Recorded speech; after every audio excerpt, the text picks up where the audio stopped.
Right now, let's talk about the road to 2024. Former New York Governor Christie will be announcing his presidential campaign next week. This is according to multiple reports. That's right. The 60-year-old is expected to make that announcement in New Hampshire on Tuesday. We've been kind of anticipating this, right? Well, Christie, once a close Trump ally, has now become one of his most vociferous critics, to quote the Washington Post on that, calling him a, quote, coward and a puppet of Russian President Vladimir Putin.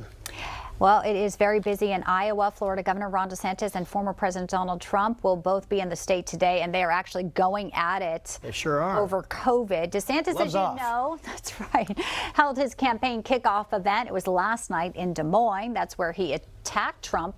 He went and said New York and former Governor Cuomo did better than Florida during the pandemic. That's what Trump said. DeSantis says Trump's criticisms are, quote, detached from reality. He also argued Republicans would respond by supporting him. Take a listen to DeSantis.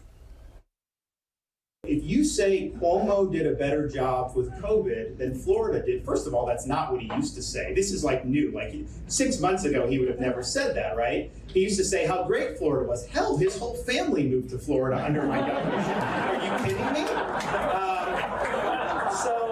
So some of this stuff, I think, is, look, if someone is saying that, I am gonna counterpunch. I'm gonna fight back on it. I'm gonna focus my fire on Biden. And I think he should do the same. He gives Biden a free pass. Well, former President Trump posted this message on his Truth social media, writing, under Ron DeSanctimonious, as governor, Florida was the third worst state in deaths by COVID. So why do they say that DeSantis did a good job? New York, had fewer deaths. Also, he shut down the state and even its beaches. Let's talk about this now. And joining us is Newsmax host Dick Morris. Dick, good to see you. So COVID, we knew this would be a topic for both Trump and DeSantis. Want to add in this to the conversation here. Cuomo tweeted this, saying Donald Trump tells the truth finally. New York got hit first and worst, but New Yorkers acted responsibly. Florida's policy of denial allowed COVID to spread, and that's why they have a very large second wave. So that tweet there seems to kind of bolster Trump, but you just heard DeSantis saying detached from reality. Dick, your take on all of this? After I heard all this, I went to look it up online, and New York was the third worst state, and New York was the fourth worst state, and Florida was the third worst. So Florida was worse than New York. And I thought that that was just because Florida has a larger population. When I looked it up, Florida had a per capita death rate that was higher than New York. So I guess within that statistical guideline, Trump is right.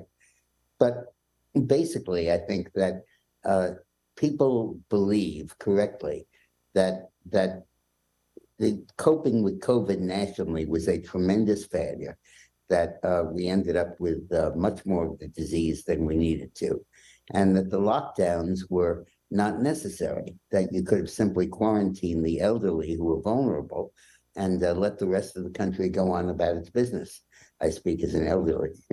But I think that this is a limited issue. I think DeSantis was under pressure to say something about Trump other than just what a great governor DeSantis was. And I think this is the result of that. Yeah, now as an announced candidate, Dick, it does seem like he is definitely ramping up more attacks here. What do you make of his comments in Iowa, and how do you think they landed, where he came after and said, you know, this is really not about, if you're in politics, it's not about building a brand, it's about getting results here. Is that somewhat risky, however, because Trump can point to his record and all the world leaders he stood to, and, you know, his record, if you know, it seemed like DeSantis was sort of attacking him as just being a lightweight and wanting to be a celebrity. That's ridiculous. You know, there's a story that I don't think I've told on this show, but I have on others. There's this guy who survived the Johnstown flood, and he loved to tell everybody how he did that. And when he died, St. Peter asked him, "Can I do anything for you up here to make you feel more comfortable?" And he said, "Yeah, I'd like to tell everybody about the Johnstown flood."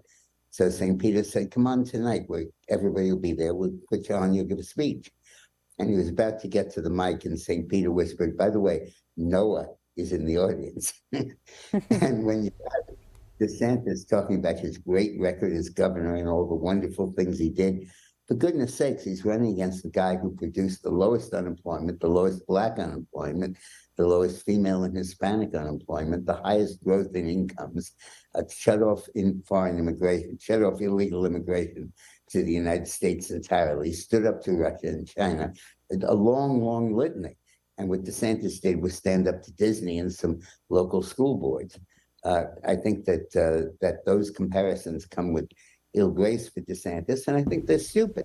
When I listened to his speech about everything he did for Florida, I want to yell at the TV, said, "Yay, DeSantis for governor." The job he has.